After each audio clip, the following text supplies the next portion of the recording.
sneaking in and gets the right keel with the gangster slap. Raz, dwa, trzy!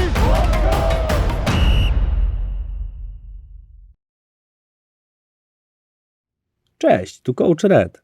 Kluczem do wygrywania w koszykówce 3x3 jest nie tylko umiejętność gry 1 na 1 zawodników, ale również gra dwójkowa.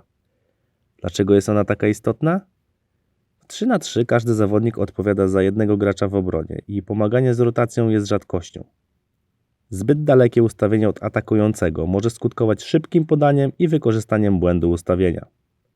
Szczególnie groźne jest to, gdy zawodnik stoi za linią 6,75, gdzie celny rzut daje 2 punkty.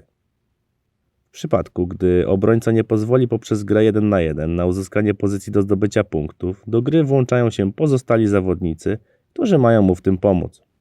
Jedną z najczęstszych i najskuteczniejszych akcji w 3x3 jest gra poprzez postawienie zasłony partnerowi z drużyny.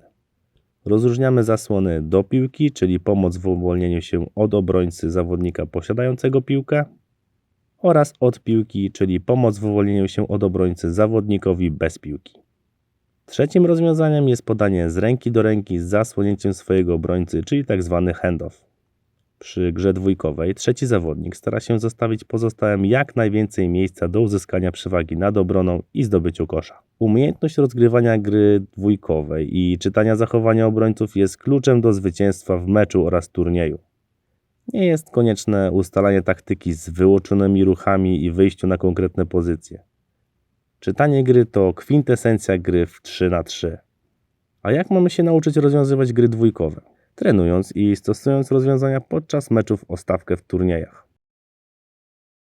To dlaczego grać 3x3, skoro ten element jest częścią koszykówki 5x5? Bo w 3x3 rotacja i pomoc jest rzadkością, stąd zawodnicy będą w łatwiejszy dla nich sposób szukali przewag z błędów obrony, a dodatkowo będzie to prowadziło do wygrania sytuacji. Każda udana akcja buduje u zawodnika daną umiejętność, jak i pewność siebie.